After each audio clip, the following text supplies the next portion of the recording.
I had waited like 12 days trying to figure out what to do.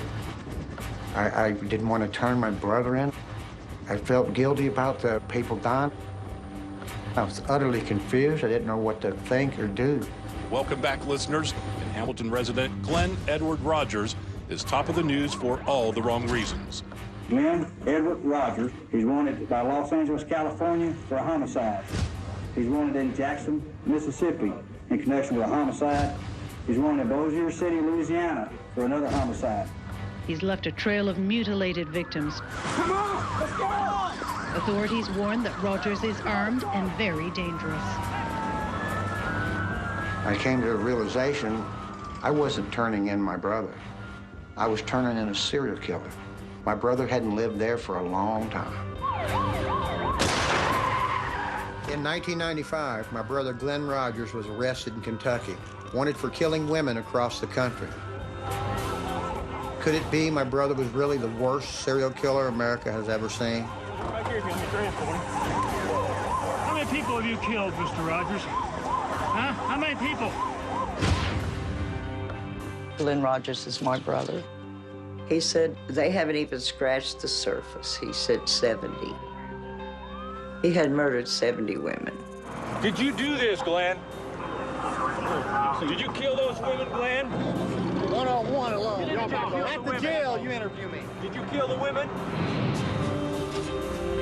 And could it be my brother was the real killer behind America's most sensational crime? Detectives from the Los Angeles Police Department sought and obtained a warrant for the arrest of O.J. Simpson, charging him with the murders of Nicole Brown Simpson and Ronald Lyle Goldman. So are you a suspect? O.J., are you a suspect? Now, Glenn told me when he called, she guess who I'm partying with, Nicole Simpson.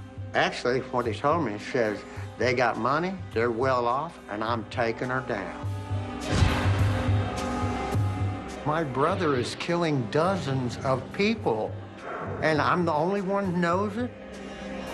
If I don't say something, I am just as responsible. If Glenn ever gets an opportunity to watch this, I'd like to know I really did love him. I don't want. I don't know what else I could have done.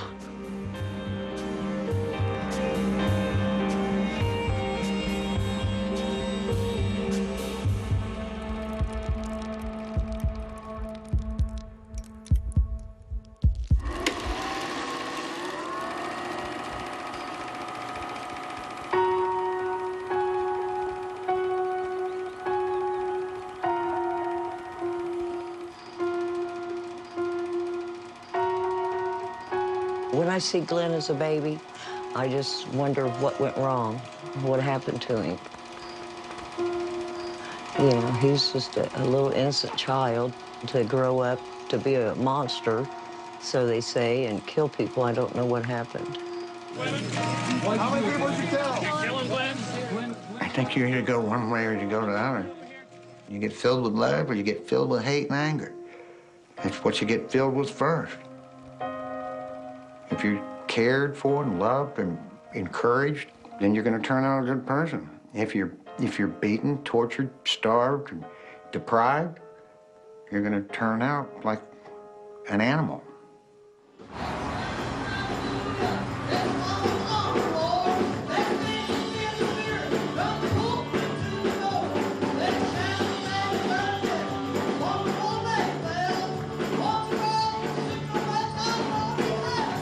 My name is Sue Rogers, and I'm the oldest child, and Glenn Rogers is my brother.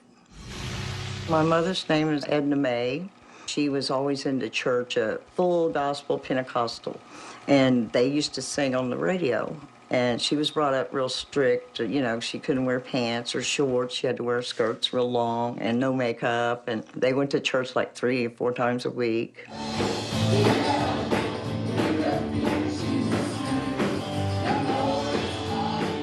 My father had just got out of the military.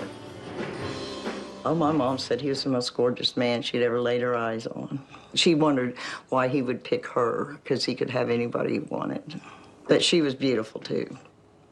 Well, my name's Clay Rogers. I'm the exact middle child. There's 3 older and there's 3 younger. Claude Rogers was my dad, born in Lee County, Kentucky. And the big thing down there was moonshine. Because my grandma and mom wouldn't let them bring any alcohol down there. They had bottles stored all over the property. My dad, Claude, was a hard-drinking, moonshine-making, gun-playing man. This is where they used to keep the still where they made the moonshine at. And when my dad married my mom at a very young age, she was a church-going woman. But how he decided right then and there when they met that she wouldn't be going to church anymore. I love my mom and dad. They did the best they could do. They're not perfect. Back then, you had to go to a judge and to get permission to have your tubes tied so you don't have any more children. And Mom and Dad went in front of a judge to ask him that, and they already had 5 kids. And he said, no, your life's not in danger. So the next child born was Glenn. It's kind of ironic, isn't it? At Glenn's birth, I think it was the worst possible time. Dad lost his job due to his drinking, so we had to move, and that was the only house that would rent to somebody with 7 kids. And Mom had to tell him we only had 4. It's the only house we could afford. I can remember eating oatmeal, government oatmeal, for 3 years, breakfast, lunch, and dinner. You're hungry, you steal something at somebody's house.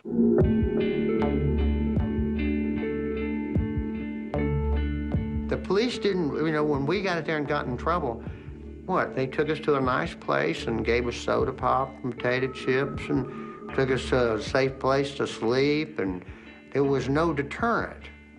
Nobody was hurting you. You got hurt when you went home. It wasn't a normal childhood, Dad liked to shoot a gun and target practice. Shooting our house up and putting it to my mom's head just was scary. The police didn't scare us, so we weren't worried about committing any kind of crimes, and it kind of escalated from there because we got so good at sneaking in and out to get food that it was a natural escalation to become a burglar or a thief because you got so sneaky and so quiet and so discreet about it, and you were so young, nobody even paid any attention to you. You could take and do whatever you wanted.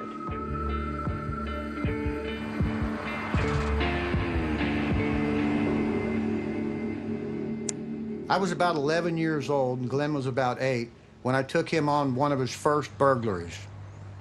The blue house on the corner is very important because it's the first time in my life where I made a conscious decision to commit a crime, and I took my brother Glenn with me.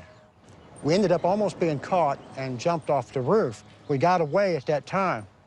Within a couple of days later, me and Glenn were in the park. Glenn hollered at me and says, "I'll be right back."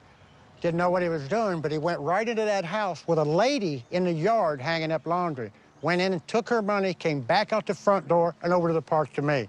That's the first time that I realized that he was willing to go to much more extreme than I was. Clay was using him, breaking into places and using Glenn to go in. He was smaller, plus if he got caught, he was a juvenile, and he wouldn't go to prison or jail. He did what I told him to do when we were going through this stage, okay? He was younger, so I was kind of protecting him, and he would share bad things with me, so there was a bond there.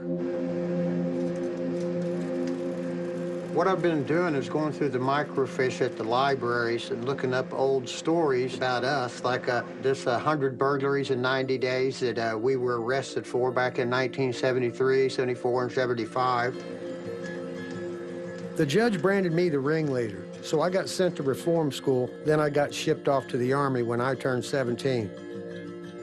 Glenn spent his teens going in and out of Ohio's juvenile prison system. Glenn was sentenced to TICO, which was a reform school for juvenile offenders. And while he was out there, a couple of the guards, I've seen evidence of it, were sexually molesting him while he was there. I even seen one of the notes that the guard had sent back with his mail to his cell. Get back to your cell, get it up, I'll be there in a minute.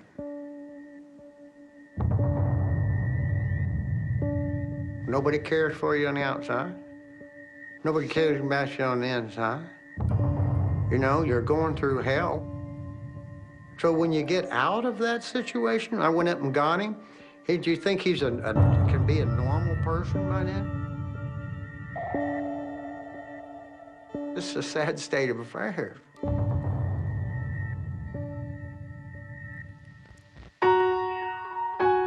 Glenn just got out of reform school, and one of his friends told him that a girl that he used to see and like was in the hospital, that she'd had a baby, and that they won't let her out of the hospital because she has no address or nowhere to go with the baby.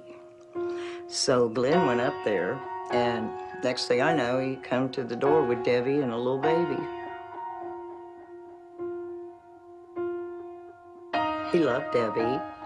He loved the baby. It wasn't his. He adopted it legally. Glenn always wanted to be a good person, and he wanted to have good things, and he wanted somebody to say, look at what I've done. Look at how I've turned out. But everything that he touched turned bad. He was very jealous. He didn't trust Debbie at all. She didn't do anything, but he just didn't trust women. Glenn married Debbie in 1980, and they soon had a second baby of their own. But their marriage was no bed of roses. She had to be at the house, taking care of the kids, not at the store. If she variated in any way from whatever plan that was that day, then she would get beaten. Well, he beat Debbie and put her in a hospital. So that was the first that I ever heard he was violent with women. Well, look, he's seen it in his own home, and the mother stayed there for over 50 years. So how else is he supposed to take it? I guess you got to beat him to keep him to stick around 50 years. After Glenn had beat Debbie so bad that it looked like he was going to be arrested, Glenn took off to California. Debbie ended up with the kids and a divorce. Glenn stayed in Los Angeles, still wanting to make a family of his own. He met another girl, her name was Kathy, and they had one child, a boy. But that marriage didn't work out either. A lot of people split up. A lot of people get divorces and have kids. But if you take a certain kind of person that this is their life and it means everything to them, everything, their being, the reason for getting up in the morning, and you just take it from them. You know what I mean? Of course, not only are you going to be angry, nowhere to turn, but eventually you're backed into a corner and an act of violence come out.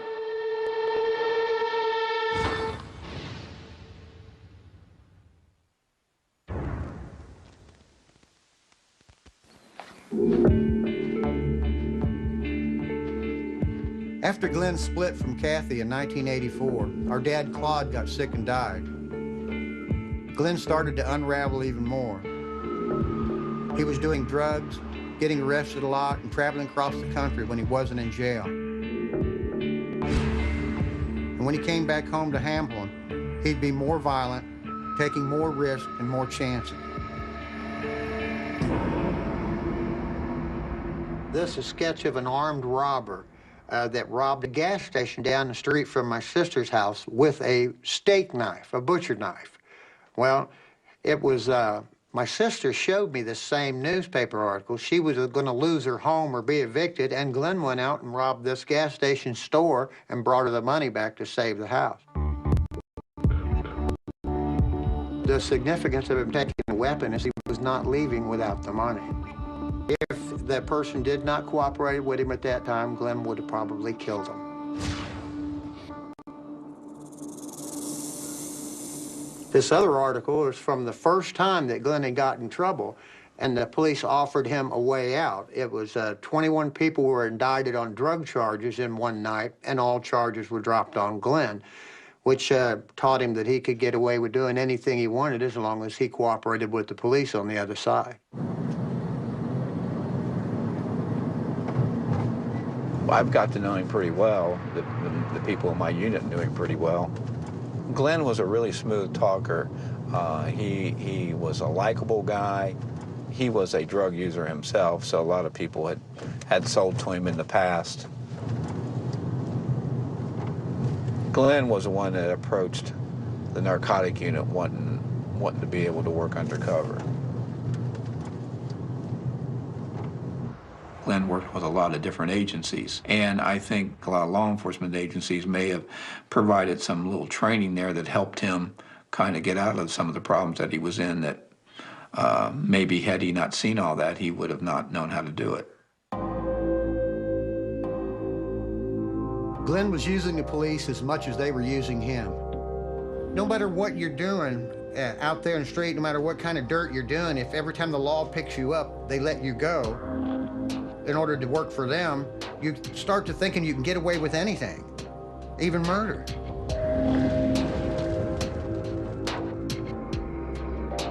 Glenn played both sides of the law for 10 years. The cops never had a clue about the demons dwelling inside my brother. When me and Glenn were young, I'd gotten hold of a deck of tarot cards, and we played with them a great deal. One night in Wayne Park up the street from here, the cards kept telling a bad story. The Tower of Destruction over and over again, the death card, terrible things that were going to happen to us. Both was very young.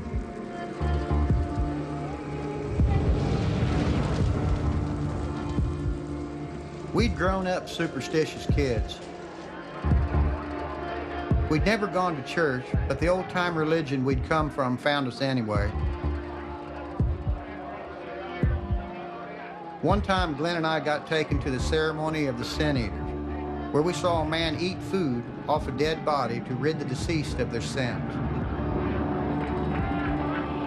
We got to know about serpents, about Satan, demons.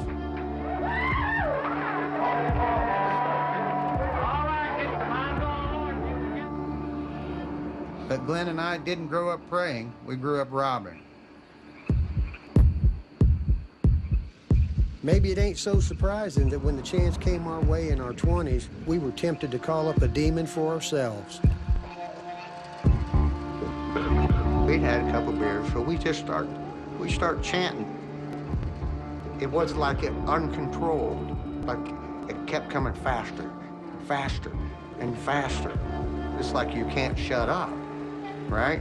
And then all at once you felt it was like claws, insect, tentacle claws that clawed in your mouth, down your throat, and inside you, and you could feel it. And all of a sudden, it just stopped. I asked him about, did you feel that crawling in your throat? Glenn told me that he wasn't worried about the demon that came in because he figured the one that was already there would take care of it.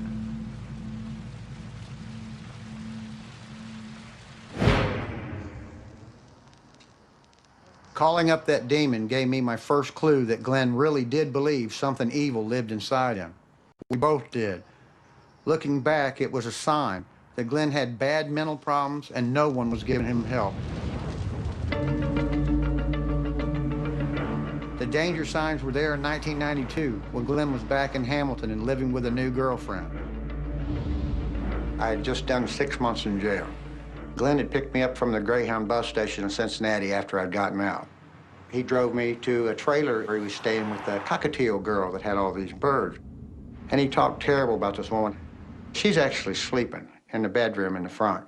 And I'm in the living room looking at the birds, drinking a few beers, and Glenn's talking, she's so disgusted, I can't stand this. I said, well, let's just go. So then Glenn says, no. And he walks into the kitchen, and when he came back out, he had a knife the size of this in his hand. He looked right at me, and he told me, I'm gonna stick her. I'd just done 6 months in jail. Okay, I had no intentions of going back for any reason. And when I saw him come out with that, I knew Glenn was on the edge right then. You could tell on his face, I know him. When he came out with that, I told him no. He said, no, I'm going to stick her. I'm going to kill her. I said, no, we're out of here. On the way, he said, I should have went ahead and killed her. I might as well have got her. I've done about 50 so far. I mean, that sounds really bad right now, but I actually laughed because I didn't blame him, like, right.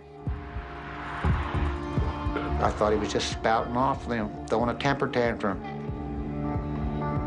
And I figured it'd be better to get on the road. As long as you're moving and something to do, you know, you're not thinking about the things that are bothering you so much. So I got him, took a road trip, and we got busy.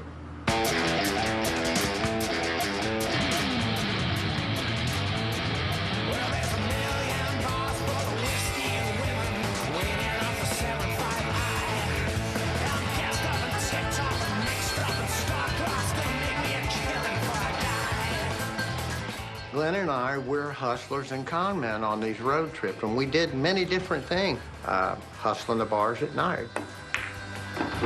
And we were doing burglaries during the day between 10 and 2. Glenn didn't worry about getting caught. He said, I'll just stick them. And I said, no, we don't stick. We don't hurt nobody. You don't have to hurt somebody to make some money. That winter, we headed south, crossing one state line after another. We had to jump on the law, and we were making crime pay.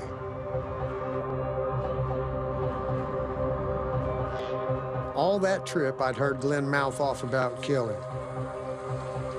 Then I saw blood. I was at a motel in Valdosta, Georgia. Me and my brother Glenn was staying there. He had left the night before after I'd gotten drunk and passed out. He come in and woke me up about 6:30 in the morning, maybe even earlier. It was still dark. He was covered in blood, clothes all torn up. Things were all over the motel room, stolen tools, jewelry, everything. I told him to get in the bathroom, get them clothes off, and get cleaned up, that we had to get out of there. The less willing I was to cross the line in violence, the more he adamantly wanted to cross the line. It was like he knew I didn't want to do it, like I was afraid to do it. And he wanted to show me, look, I can do that. When Glenn got back after that road trip, he was more violent and totally out of control. I split from Glenn, got a day job, and tried to go straight.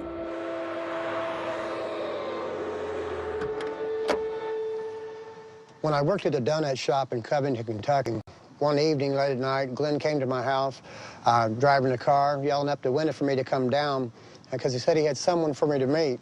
When I got down to the car, he opened the trunk, and there was a body of a dead woman in the trunk.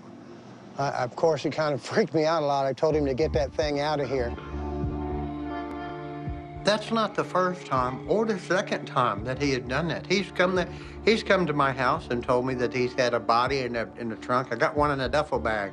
Help me get rid of this thing. It's too heavy. You know, but you don't pay no attention. You don't go with him. But after the first time that I'd seen one, I sure don't go with him. And then you're caught in a dilemma. Do I call the police? Do you call your mom? Who do you call?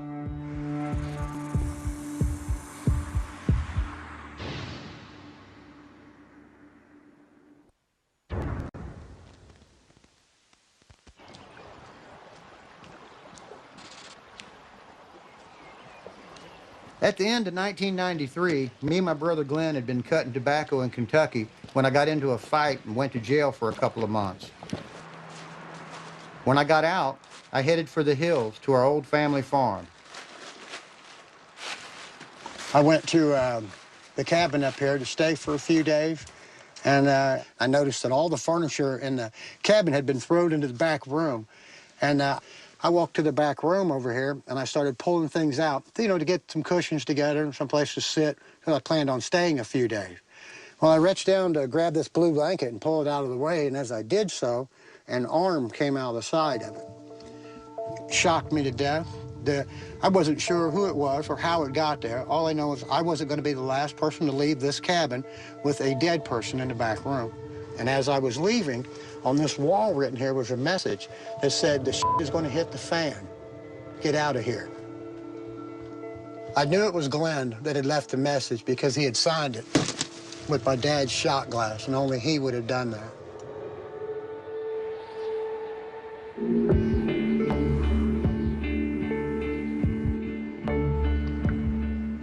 After I'd found the body, I'd waited like 12 days trying to figure out what to do. I didn't want to turn my brother in. I even indulged in the idea of going down there and moving the body myself and disposing of it. Glenn was my partner in crime for many, many years, and he was the closest person in my family that there ever was.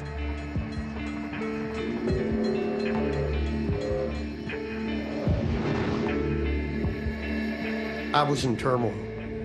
No matter what he'd done, he was still my brother.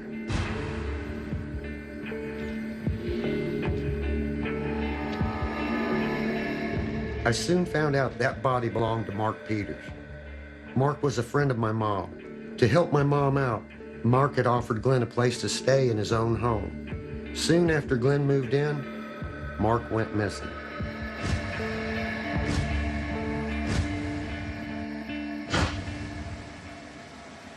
The detective looking for him was Glenn's old contact at the Hamilton Police.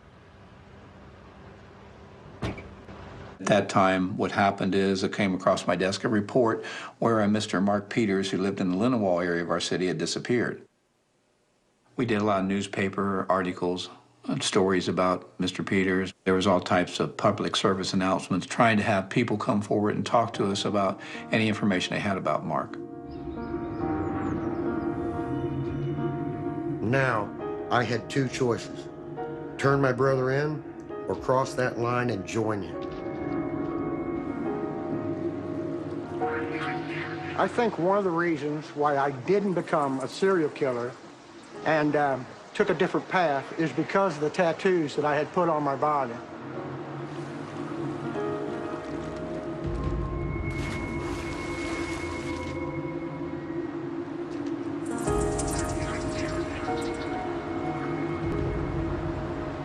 And many years ago, there was an incident in my life where I hurt somebody real bad and I could have killed them.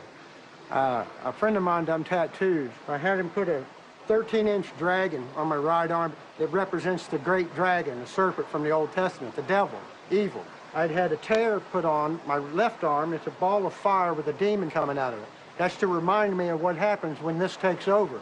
And the only outcome once this happens is death. And that's a constant reminder every time I look in the mirror that that's exactly what happens every time this gets in control of somebody's life. My brother had a tattoo of his wife, Debbie, on his hand, but all it did was remind him constantly of what he's lost, his kids, his wife, his house. So it was real easy to follow evil. He followed it until that was too powerful, that was all he had. It's very easy to get lost down a road of temptation and evil because they'll suck you in like it's heaven there. Well, I knew Mark Peters. I liked him. I'd made a conscious decision that I didn't want to walk down this road anymore.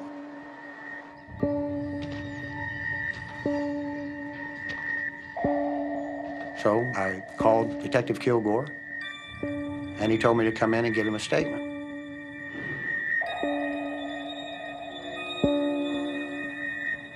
Clay had an extensive criminal background, had been in a lot of trouble over the years. I was familiar with him, and I was a little dubious about the information he would provide. But in this particular case, you know, we had no other leads, and we felt it was important that we talk to him.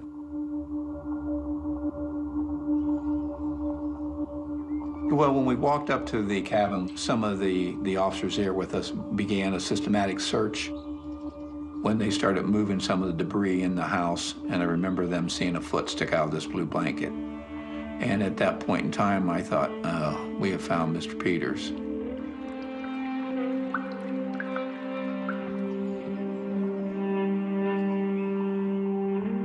Over the years, Clay and Glenn were very close. What I thought was extraordinary about it, his brother led us to the crime scene.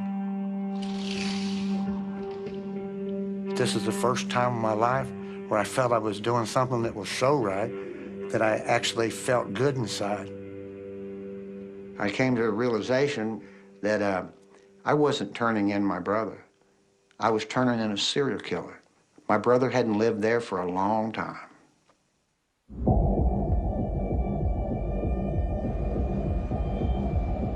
But Glenn was now far from Kentucky.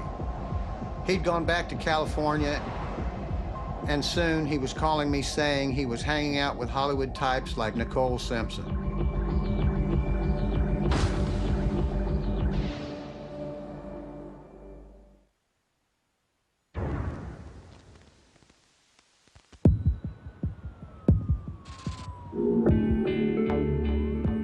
In January 1994, an earthquake rocked Los Angeles. About the time the quake hit, my brother Glenn showed up in town. I was working in Los Angeles at the time. The Northridge earthquake hit earlier that year, and I was working for a company doing earthquake damage.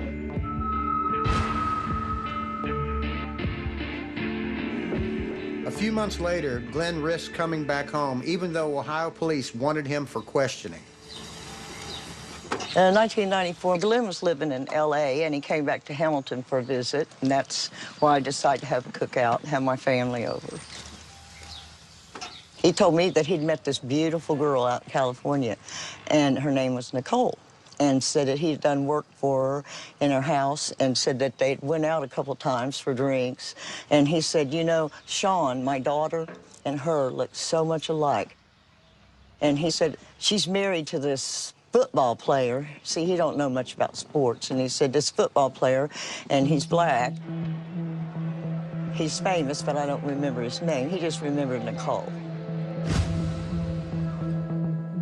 I'm in my mother's house at this time, and they're already looking for Glenn. The phone rings, and I talked to him, and he asked me, so guess who I'm partying with? Nicole Simpson. Nobody knew who that was. I thought, well, who's that, Bart Simpson's sister? I mean, just joking. He said, no, that's when he told me that was O.J. Simpson's wife.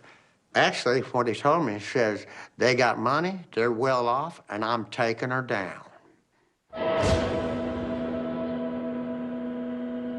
The body of a woman reported to be Nicole Brown Simpson, ex-wife of football star O.J. Simpson, and a man identified as Ronald Goldman were found early this morning. Further reports from Los Angeles say the case is being treated as a homicide. And then I saw pictures of her, and I said, that's who Glenn was telling me about.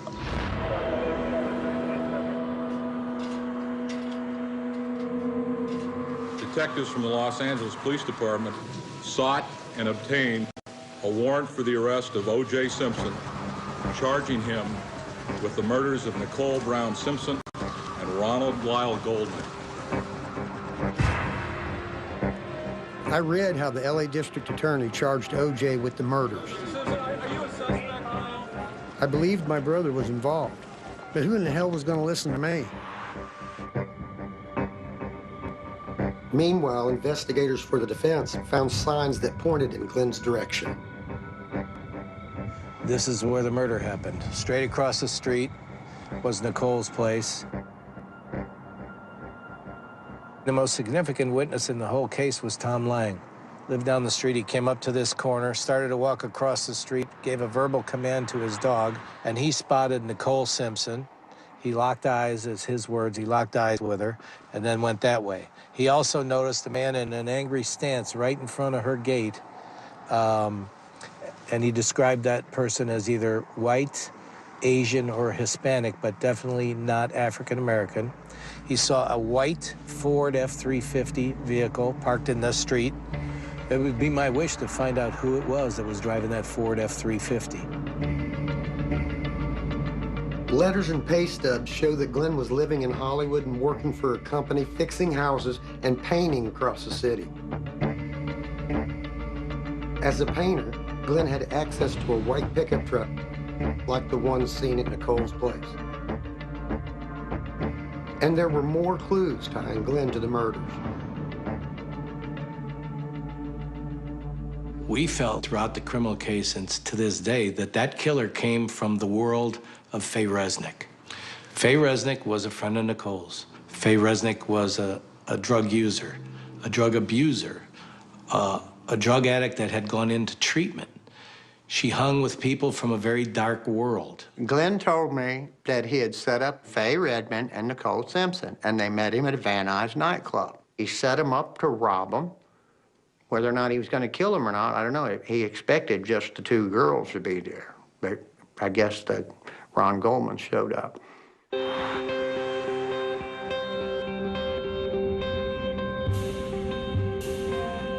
At the time, I had my suspicions, but I didn't know how he did it or if he really was the killer. It'd be years before Glenn would say what really happened.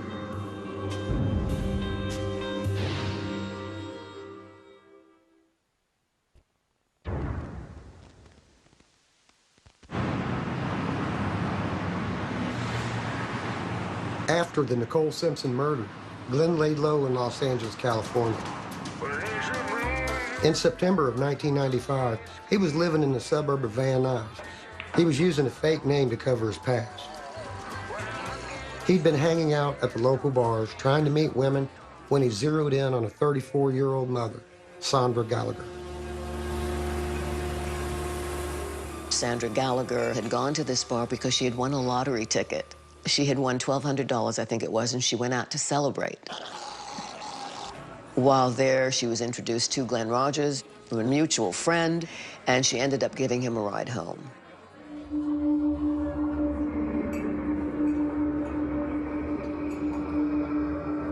It was horrendous. Sandra Gallagher was found in a truck which had been parked in a parking lot of Convalescent Hospital, and the truck had been set on fire. She had been strangled, and because of the fire, pretty badly incinerated. After figuring out who the body was, police traced Sandra to the bar she'd been at and found out she'd given Glenn a ride home. This man is a monster. Think about what happens when you strangle someone. You put your arms around their throat, and you're looking at them, and you're pressing tighter and tighter and tighter, and you're watching that person gasping for breath and gasping for air. And then you finally gave that final snap and they die. That's a very, very up close and personal kind of killing. We tried to locate him and we couldn't locate him. We didn't know where he was.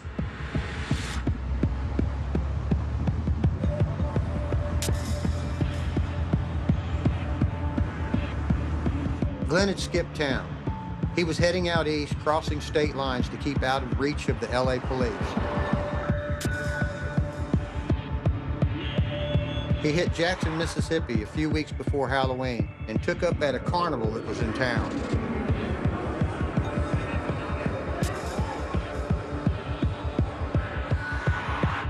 A few nights later, he met a pretty red-haired named Linda Price. Linda had two husbands that had died, and then she had a boyfriend that had died. So 3 men in her family had died. And it was like Linda was just looking for, you know, the love of her life. She was a great sister. We hung out together. She was my baby sister plus my best friend. We all went to the state fair here in Mississippi.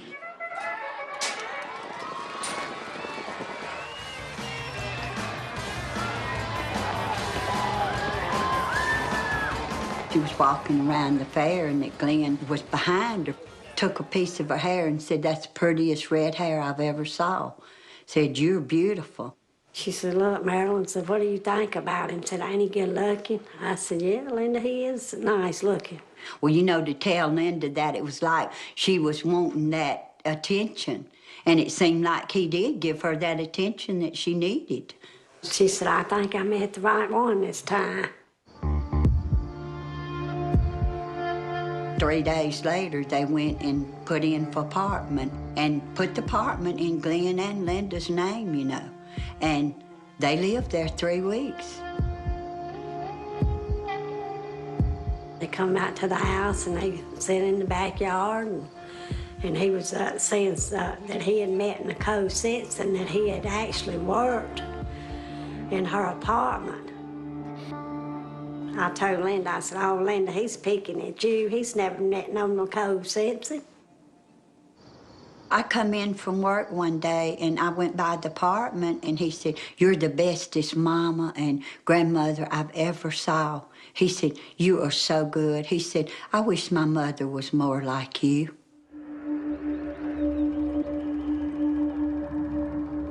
My brother was obsessed with Mom and with women. He could charm ladies and went for women who looked just like Mom. But when he got one, if she stirred up emotions that meant something to him, he'd flip at the slightest hint of being rejected, like a flashback to every rejection he'd felt from our mom in the past. I seen the mean side of him come out when we went to the bar Halloween night. Me and Linda went to the bathroom and was telling me something happens to me. Said, don't let him get by with it. I said, what do you mean if something happens to you, don't let him get by with it, Linda? Was fixing to tell me something, and he got to banging on that bathroom door. He said, you open this door right now. You open this door. Don't you say a word. You open this door. He was just raging. He said, it's time for us to go. We got to go. He had a mean look on his face the whole time we was driving home. And he got out of the vehicle and he looked at me and he said, you will be next. Well, you know, I didn't, know what he meant by that. I had no idea, he was going to, kill my baby sister.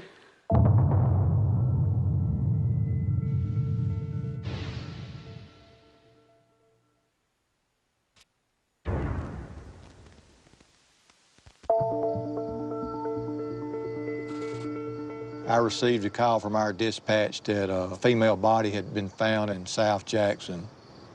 When I got there and was briefed by the patrol officer, I could tell by the way he acted and the way he looked, he was pale and ashen, that he had seen something that was very disturbing. I entered the apartment, which was very dimly lit. I shined my flashlight into the bathroom, and that's when I observed Linda Price in the bathtub. She had been stabbed several times in the chest, and her throat had been cut from ear to ear. A washcloth had been placed on her face. Persons that kill, they don't like to see that death stare back at them, so they place some type of object to cover the face so they don't have to see the death stare.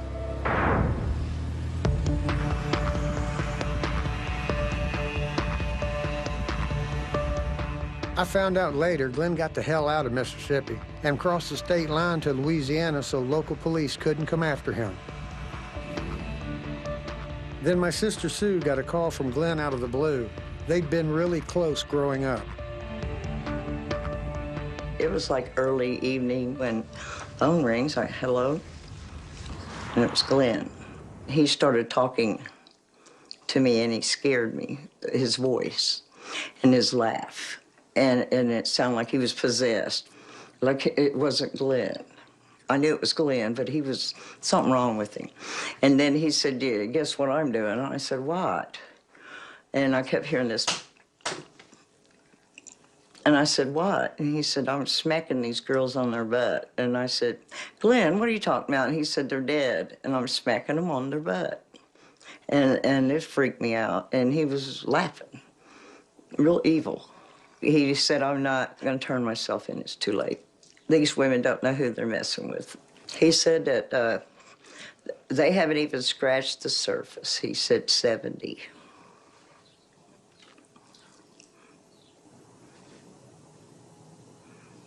He had murdered 70 women, and it would be, he said, you're going to start hearing about it soon.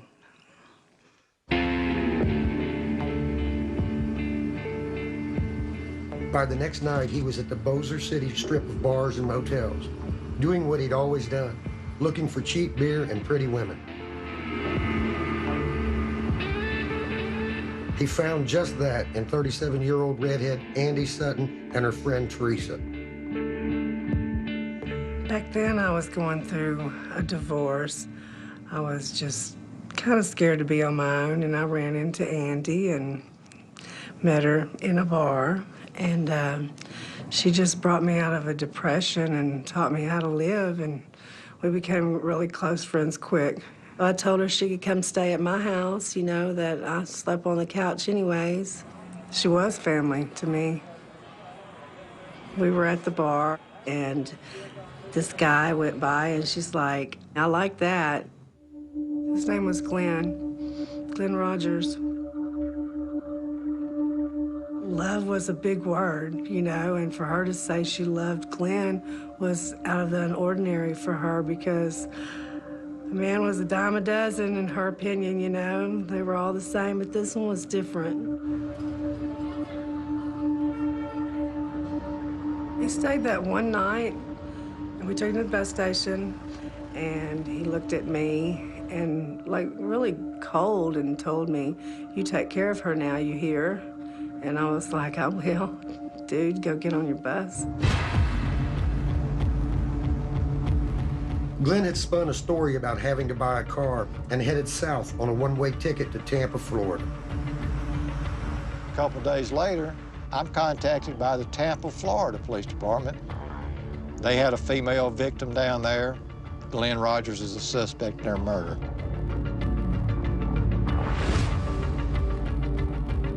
Tina Marie Cribbs was a 33-year-old hotel worker who'd gone through a divorce and was doing the best she could for her 2 kids. 2 nights after Glenn rented a room at the Tampa 8 Motel in Florida, the maid, Erica Charleston, came in to clean. Erica would later tell the court what she saw. The bathroom door was closed. I pushed it open. I could see a body in the tub. Just a piece of her head. I could see that it was a dead person. Tina had been stabbed twice and her body stripped before being placed in the tub. He was going to commit a murder in the motel room. You put the body in the bathtub before you stab it. That way, when the blood runs out of the body with the shower running, it's not all over the sheets, the blankets, the carpeting, the everything. There's no way. Okay, you leave the body in the tub, it drains all night. In the morning, you roll it up, throw it in the trunk, and drive away. And nobody ever knows it happened. And it's like a forest fire just went out of control, you know. Bodies were showing up, you know, in different states, you know, down south. And my first inclination was, we've got a serial killer on the loose. Police believe that Rogers killed 71-year-old Mark Peters in Hamilton and then dumped his body in Beattiesville, Kentucky in January of 1994. From there, L.A. police say he murdered a Santa Monica woman in Van Nuys in September of 1994. L.A. investigators say he is a man with a short fuse who is killing for purely psychological reasons. Now there were local news reports. My brother was wanted for murder in 3 states. But Glenn hadn't been linked to Tina Marie Cribbs' body in Florida just yet. So by the time he got back to Louisiana, not a soul in them Bossier bars knew Glenn was on a killing spree. She told me my baby's back in town, and I was like, who's your baby? Her baby was Glenn Rogers.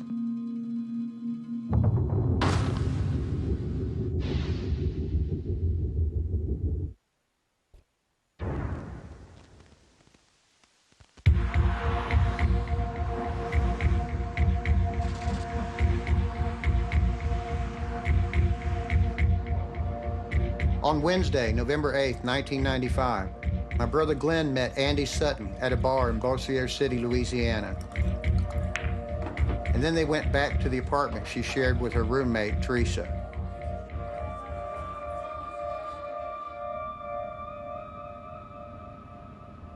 I remember waking up, and it was 10 o'clock, and I heard this knock at the door, and I asked, who is it? It was Andy's ex-boyfriend that she had been trying to get back with. So I told him just a minute, because I figured she was back there with Glenn, and I didn't want that situation to be a drama scene. So I went and knocked on the door, and I got no answer. And I knocked again, and I got no answer.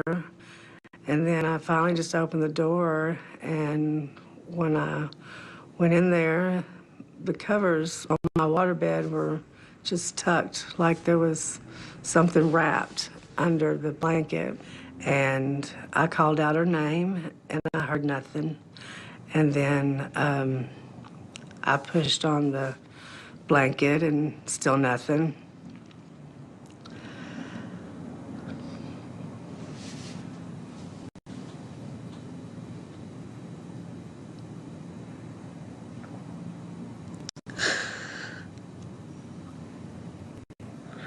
Everything happened so fast. I pulled the blanket off of her, or off of whatever was under the covers at that time. I pulled the blanket down, and there was a pillow on somebody's head, and it was a person because there was a naked body there, but I didn't know if it's a boy or a girl because it was so flat. Everything was flat. And when I pulled the pillow, I pulled the covers down further, I noticed it was a girl. And I called her name, and no answer, and I pulled the pillow off of her head.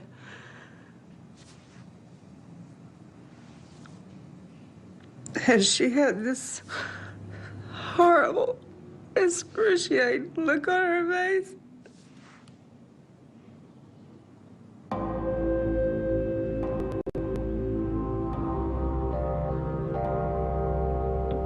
Call came in that there had been a deceased person discovered, believed it was a homicide, and directed me to 400 Preston Place apartments.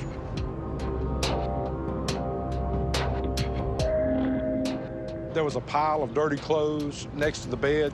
We went through that pile of dirty clothes and we found a large butcher knife. Whoever had done this was taking out an awful lot of aggression on this lady's body. Multiple stab wounds. She had defensive wounds on her fingers and her arms. It was just a brutal death, bad. During my interview with Teresa, she had told me that Glenn's truck was at her apartment. I ran Glenn Rogers through NCIC, and it came back a hit. Police now suspect Glenn Rogers in 6 killings, 1 in Ohio with the body dumped in Kentucky, 2 in California, 1 in Florida, 1 in Mississippi, and 1 in Louisiana.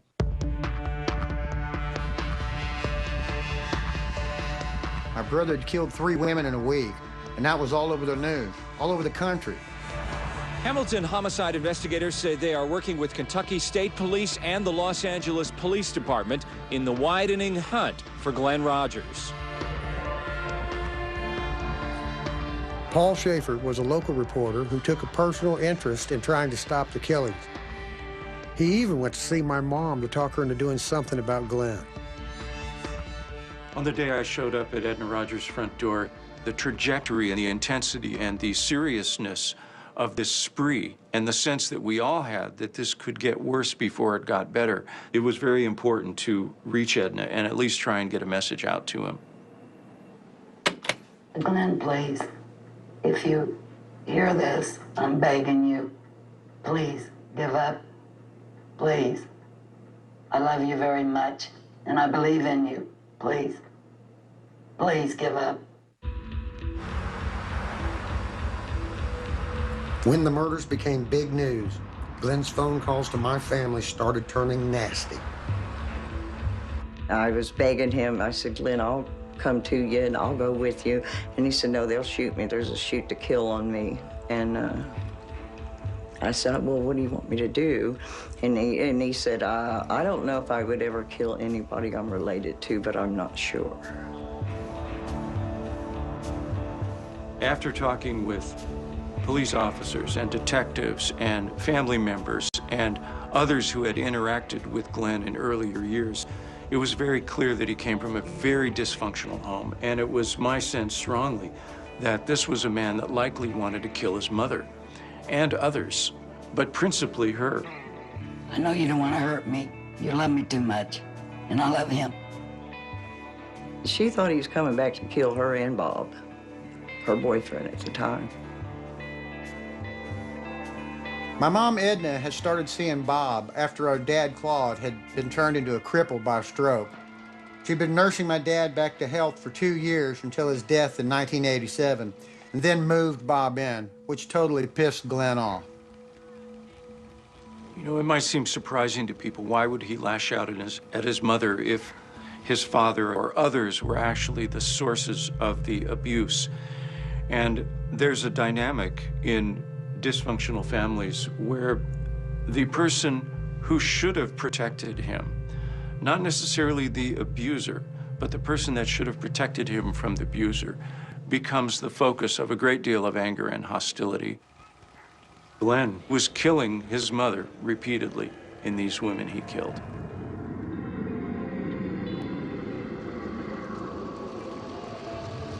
Glenn had told me when I come full circle, he said, I want you to kill me. He wants to pass on the demon when he comes full circle. That's why he was coming back to Hamilton. He was going to come back around and kill anybody. He says, you'll either end up shooting me or I'll shoot you.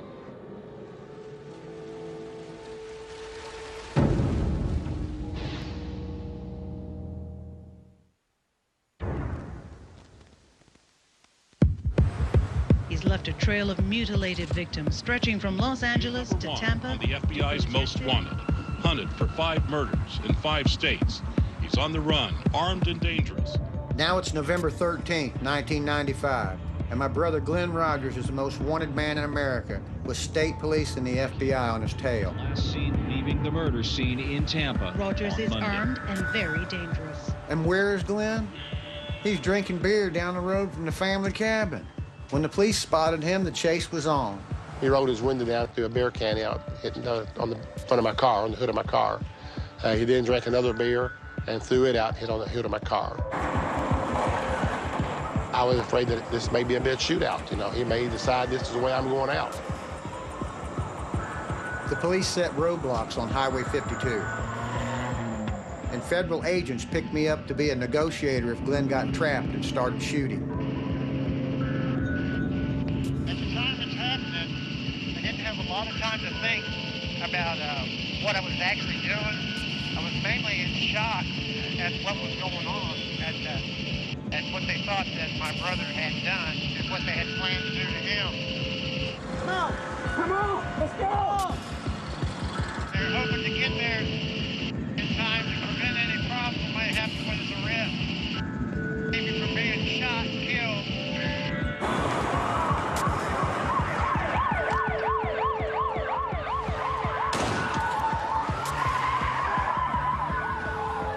My brother was still driving the white Ford Festiva he'd stolen from Tina Marie Cribbs after killing her in Florida. He pushed that little car to over 100 miles an hour before troopers ran him off the road outside Waco, Kentucky.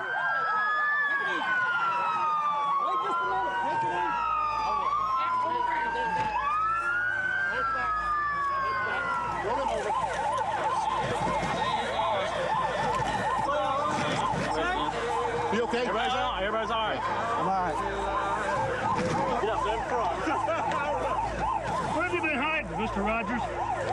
Where have you been, sir?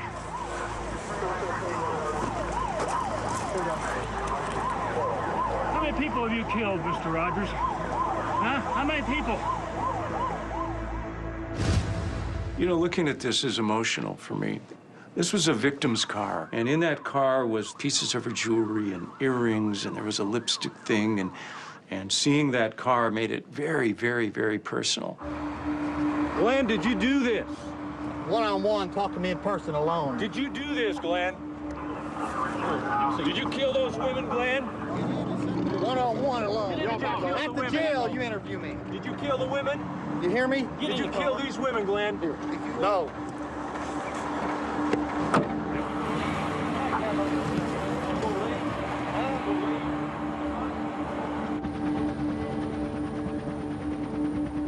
Good and evil exist in this world. And there's some people that are just evil for the sake of being evil, and they like it. Would you put your brother Glenn in that I'd agree. I think Glenn would have been a wonderful father, a great human being, but he wasn't given the tools that he needed to become that person. Instead, he was given the tools to become the exact opposite of that.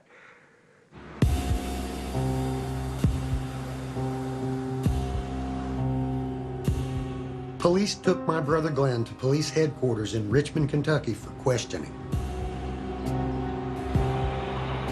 Well, we took him to the state police post, and he wanted to know what we were there for. And we said that we were there because we had 4 or 5 homicides. He said 4 or 5, maybe 70, he's up to 70, like up to 70 people. These 5 that we knew about, and that he's told us now there's more. Glenn, why'd you do it, Glenn? Why'd you do it, Glenn? We talked to Sue, Glenn. We talked to Sue. Why'd you do it, Glenn, your mother called me 5 minutes ago to tell me to tell you she loves you. Do you have a message for her? Love you too. Get a car. Come on. Glenn, why'd you do it, man? Get back. Stand back. Stay back. Hey. Felt like that he probably had killed several, maybe 15 to 20 people. I'm not sure he did the 30 or 40 or 70, but I think he has killed more than what we know, because he killed those 3 or 4 real quick.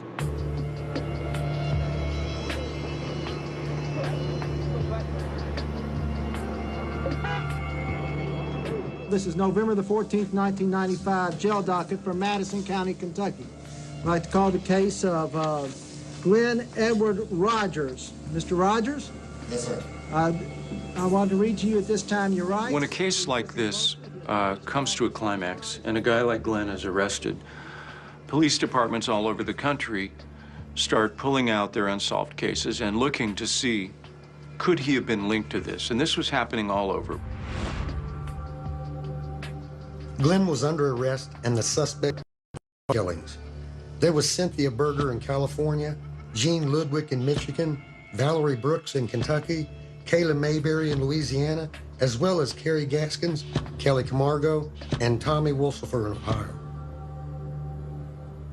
My phone rang nonstop in my office from agencies all over the United States and Canada calling, inquiring about our investigation and trying to find some link, you know, maybe to some unsolved murders that they had in their jurisdictions.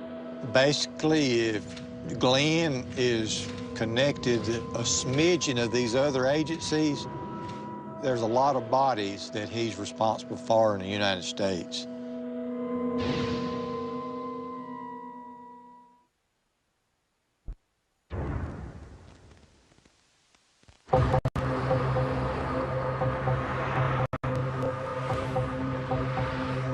My brother had been moving around the country like a tornado for 15 years. When police took a closer look, they found a pattern. Rare types of killings, bodies left in tubs, frenzied stabbings, and women burnt in cars.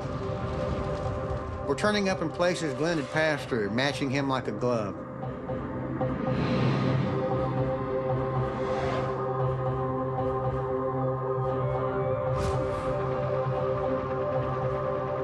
Journalists began checking on what my brother might have done.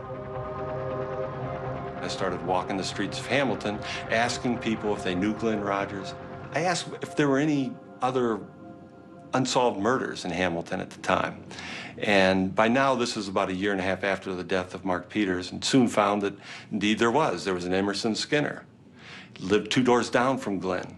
Emerson Skinner died brutally, 28 stab wounds. Emerson Skinner was a taxi cab customer of Glenn Rogers. Right away, I started finding bodies.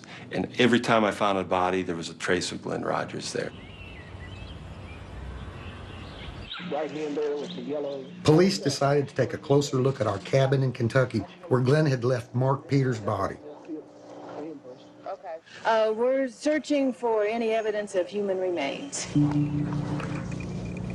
I learned later searchers found human bone and hair in 2 fire pits which could not have belonged to Mark Peters. A sign Glenn had killed at least another couple of people up there.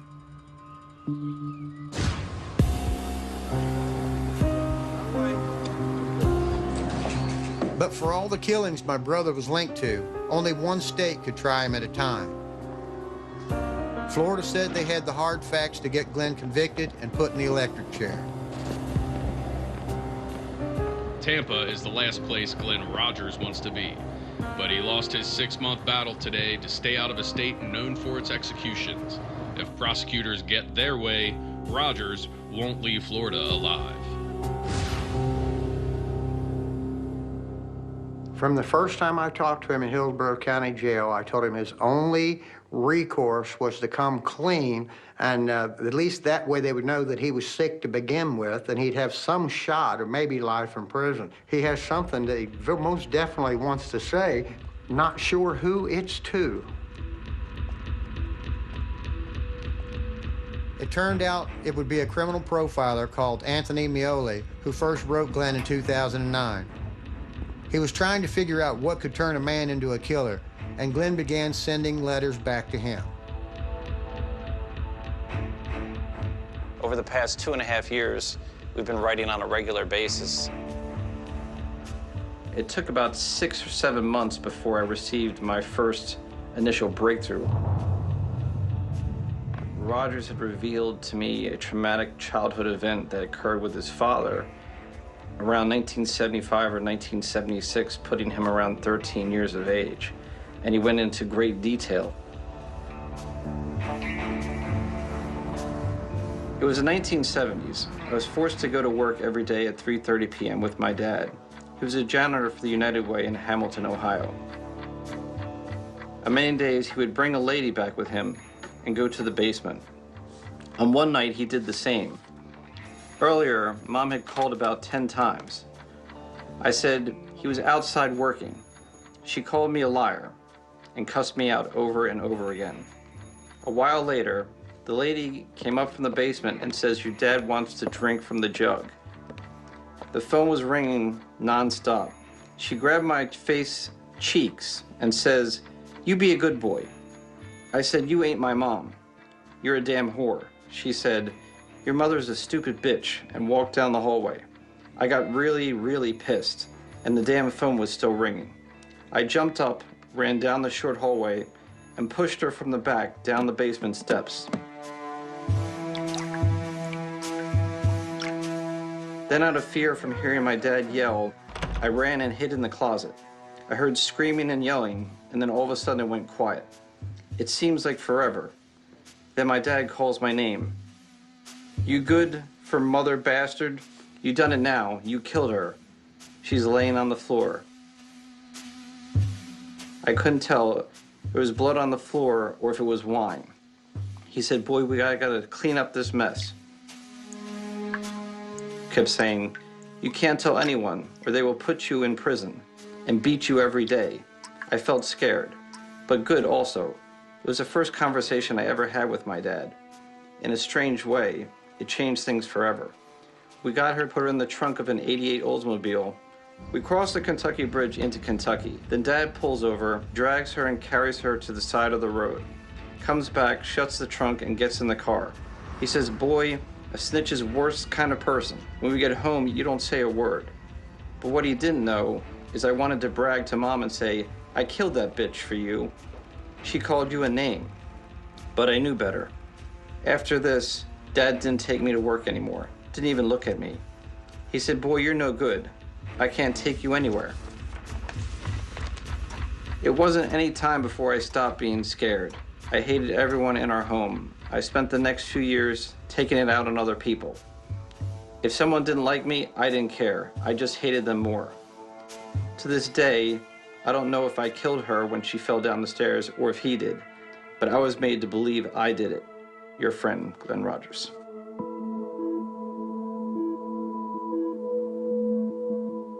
And nothing ever happened about it. It's just not that hard to get away with. You dig a hole far enough out and deep enough, no one ever knows.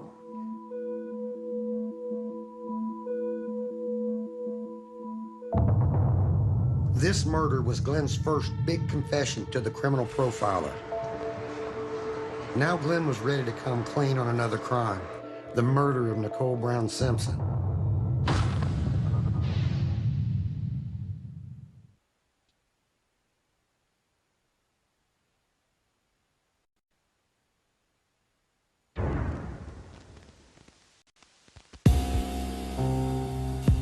Back in 1994, my brother Glenn told me he'd met Nicole Simpson, that she was rich, and that he was going to take her down.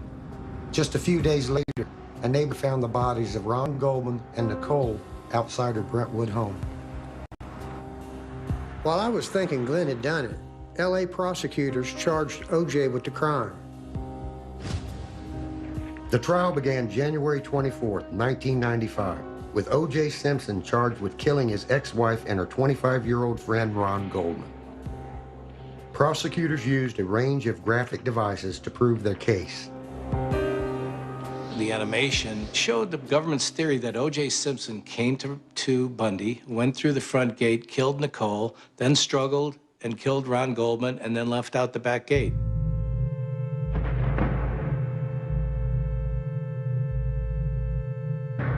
But the prosecution changed their claim on how the victims had been attacked when new evidence was laid out by the coroner. Dr. Lakshmanan said Nicole's head was slashed. She was banged against the wall and knocked unconscious. At that point, the prosecutor revealed a new theory. The murderer left Nicole and killed Ron Goldman, then came back for what is described as the coup de grace.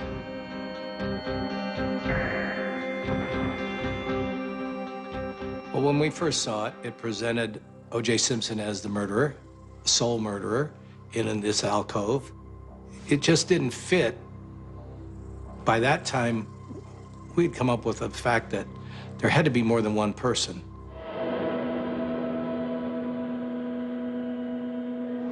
After 8 months of evidence and 3 hours of deliberation, the trial of the century ended October 3rd, 1995.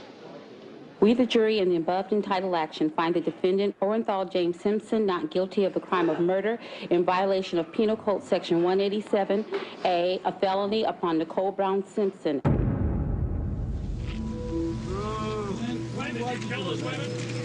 many people did you kill? 6 weeks after O.J. was found not guilty, the law caught up with Glenn. It wasn't long before my brother was dropping hints about his past crimes. First time I heard about Nicole Simpson and Ron Goldman's murder, I was in my office in Van Nuys and really thought nothing more about it. One day I did receive some letters from a prison inmate indicating that Glenn Rogers had written to him that he had met Nicole Brown Simpson, and the inference was, and you know what else?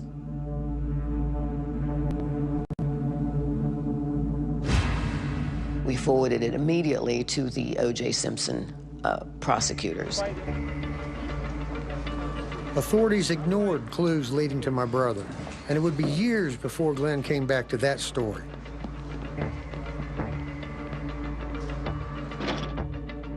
Glenn wasn't going to drop hints and letters this time.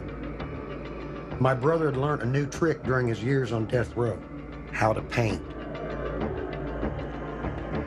These are pictures that Glenn Rogers actually drew in his cell at various times during our correspondence.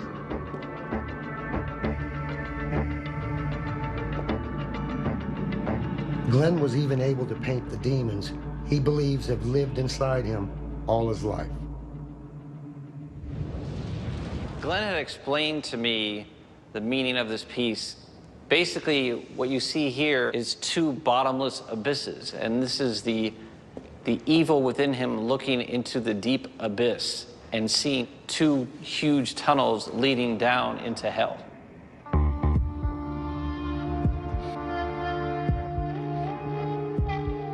At first, Glenn drew what took over his mind when crimes occurred. Then my brother started drawing hints about the blood he had shed. At this stage of our relationship, Glenn starts to include clues and/or names and/or places that he knows I will find in a certain amount of time. In June 2011, Glenn sent the criminal profiler a clue that linked him to the murders of Nicole Simpson and Ron Goldman.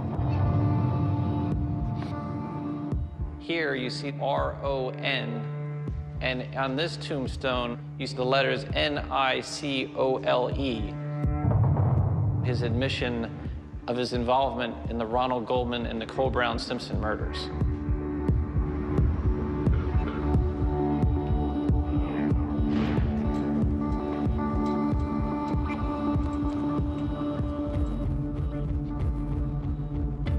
After getting many letters and paintings, the criminal profiler wanted to confront my brother in person to get the evidence he needed.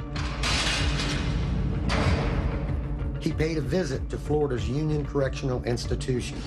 Finally, years after the murder, Glenn was ready to tell his side of the story.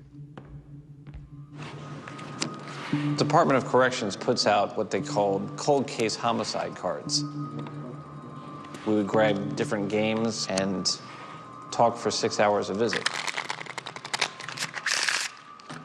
After I asked him that he had not sent me any specific information regarding his involvement in the O.J. Simpson case, he said, I had, you just didn't pay attention to the clues. I challenged Glenn to prove that he had actually committed the murders, that only the killer would know what the actual murder weapon looked like. And so Glenn drew this specific weapon.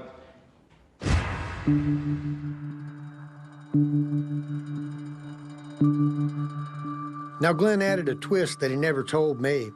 A husband's anger over a high-dollar gift that had been kept by his ex-wife was behind it all. Glenn told the criminal profiler he was paid to steal back Nicole's diamonds. Can you show me a set of earrings that would cost approximately $20,000 about 20 years ago? O.J. Simpson allegedly hired Glenn Rogers to get into the house of Nicole Brown Simpson and get a pair of earrings. Essentially, his belief was that they were worth $20,000. Glenn told me that O.J.'s instructions were that you may have to kill the bitch. Those were his exact words. Glenn Rogers explained to me that he had parked his white pickup truck, a Ford pickup truck, on a side street right by the side of the condo. He explained that O.J. knew of a spare set of keys in the rear of the condo. The idea was that actually the murder would take place inside the home. Once Glenn got the keys, he then crouched down just past the front of the gate. At that moment is when Ronald Goldman walks through the front gate. Glenn Rogers realized that Ronald Goldman suddenly became an obstacle that needed to be dealt with. He struck him with a large knife, incapacitating him, and threw him against the tree. It was not something that I had expected Rogers to say. He said that upon her entering into the fray, he stabbed Nicole Brown Simpson once, and she fainted. He charged Goldman and pushing him against the tree, where he later was found deceased. He said that he pulled her hair back to expose her neck and pulled the knife once to sever her neck, to kill her instantly. O.J., anything you can tell us? O.J. didn't want to, quote, get his hands dirty, per se, in the crimes. He was essentially going to check on Glenn's work. If Glenn's story was true, there had to be something at the crime scene to show he'd been there. And sure enough, evidence came out in the Simpson trial that two men were there. Shoe prints spelled out a story in blood. And the Lorenzo. FBI agent William Bodziak went halfway around the world to find these expensive Italian shoes he said are similar to the ones that could have been worn by O.J. Simpson to commit the murders. Bodziak examined the bloody footprints found on the walkway outside Nicole Brown Simpson's condo. They matched the soles on the exclusive Bruno Malley shoes, he said, and the size of Simpson's tennis shoes are a perfect fit. But the shoe prints that looked like OJ's weren't the only ones there. It's possible to identify here a design that resembles a shoe. Yes. Nationally known forensic scientist Henry Lee identified a second set of shoe prints, what could be a mystery murderer. By the time O.J. had gotten there, 2 people had bled significantly onto the sidewalk. If O.J. Simpson told me I did it, I would want to know how. You got to explain to me how you did this in less than 6 minutes and got rid of the weapon, the clothes, the bloody clothes. How did you do this? Impossible.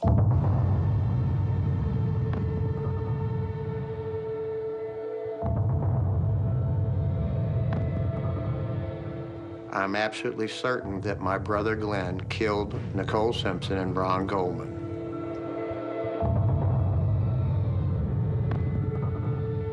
I know my brother did it because I've seen proof that he was there.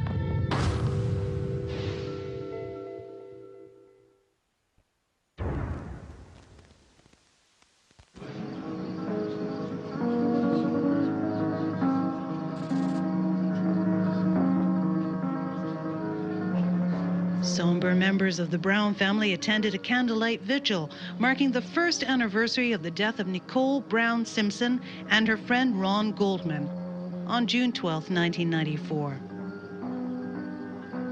Family members wore angel pins in memory of Nicole, who had collected angel jewelry before her death.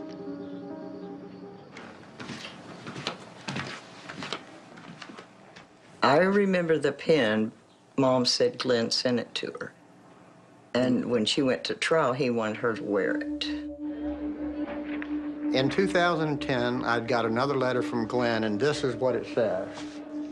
At my trial, Mom has on that black vest top, and pinned to it is a gold angel with a diamond in its hand.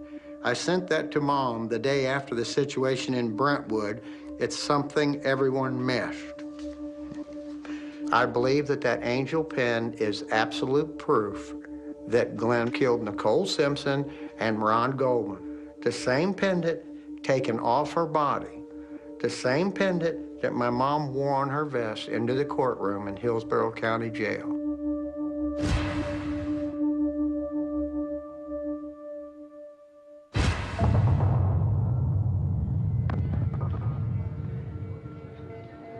"18 months after he was captured, a Florida judge sentenced Glenn to death for killing Tina Marie Cribbs in the Tampa 8 motel. May God have mercy on your soul. On July 16, 1999, California sentenced Glenn for the murder of Sandra Gallagher, who was found in her burnt-out truck. Now, this man not only attacked our daughter, he brutalized her, he raped her, he set her on fire, killed her. This man does not deserve to live. After that last trial, my brother became one of the few men in America sentenced to face 2 separate executioners. And because of that, other families like those of Linda Price in Mississippi could never get their day in court. Just about every other state where Glenn was suspected quietly dropped their investigations. I feel like my involvement in the Glenn Rogers cases, whatever minute or big they may be, I feel like by him being executed that I contributed to the point that he's about to be at. And I've got great relief knowing that. He took a part of my life, my baby sister, and I had a dream about her, actually, and right after, probably a couple of years after, you know, it happened, and she was laying on my floor, and she's telling me, don't let him get away with it. Said, you make sure he gets justice, because you know he killed me. In my heart now, I believe he will, you know, get his judgment.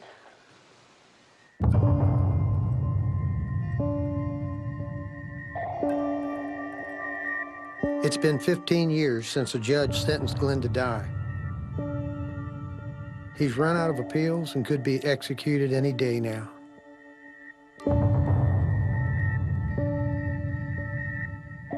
He has said he just wants me there to witness, and I'm not going to do that. I can't live with that. I can't watch somebody die, especially my brother. On the day that the execution does happen, and I'm sure that it will, I'd like to be right there. I don't think anybody else will. I want somebody to be there and he knows is there for the right reason. What is the right reason? To let him know that I understand. It could have been me.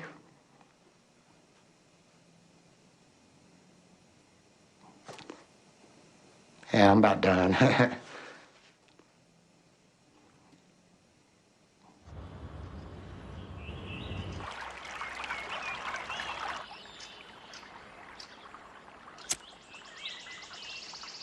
This is the Rogers Family Cemetery in Lee County, Kentucky.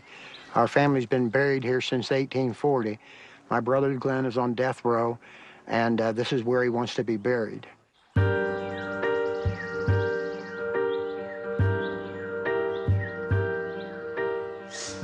Well, Glenn likes to get a final ha-ha, a final gotcha in on anything.